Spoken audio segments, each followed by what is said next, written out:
Hi, I'm here with Amory Lovins, the international energy expert. He was last here at the Asia Clean Energy Forum in 2011, actually as a hologram.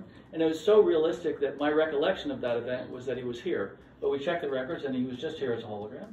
Welcome here in person, Amory. Thank you. Okay. So I'd like to start out by asking you, what are three key trends that you think that ADB should be paying attention to in its efforts to scale up clean energy lending?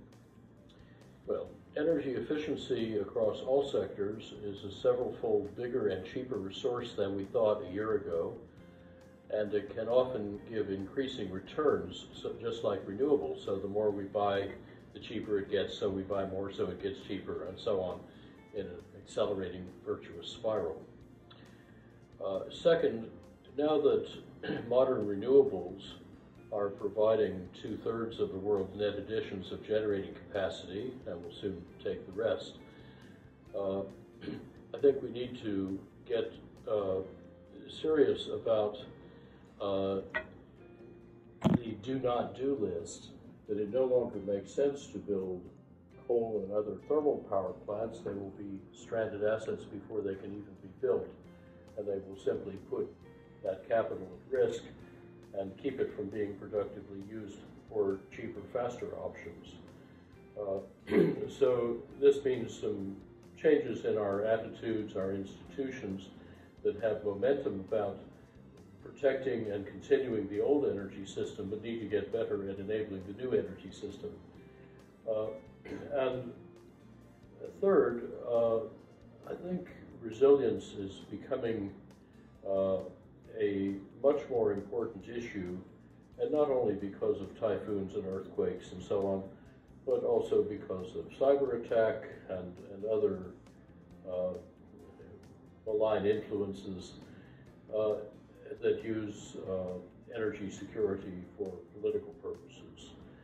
And therefore, we should remember that whenever we're building distributed and especially renewable and efficiently used resources, we can be building resilience from the bottom up by simply adopting the international standards that enable, for example, solar power on your roof to work with or without the grid. I haven't had a power failure in my house for over a quarter century because it's wired in that way. Sometimes maybe I'm watching television and I see on the news that my neighbor's lights are off, so I look outside, sure enough, my neighbor's lights are off.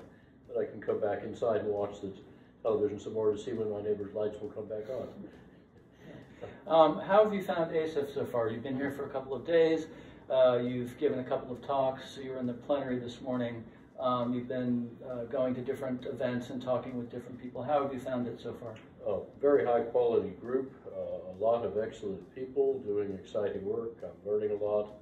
I'm gradually getting confused on a higher level about opportunities in the region and looking for some ways in which we might be able to help.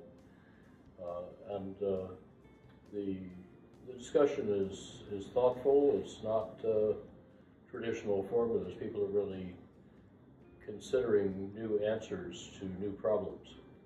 And finally, what's a topic or an approach that you would like to see us bring to ACEF next year?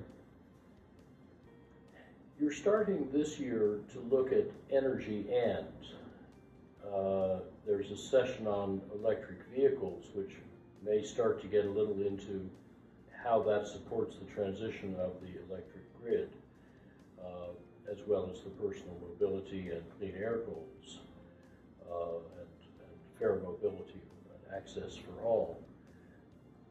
There's some discussion this year of energy and water, but when we think about how energy is a kind of master key for the nested or tangled problems of population, resources, environment, economy, development, security, I think the energy and the emphasis on the and could be very useful next year, and systematically get into more of those connections than we have just scratched the surface of this year. That could be a very rich and fruitful conversation.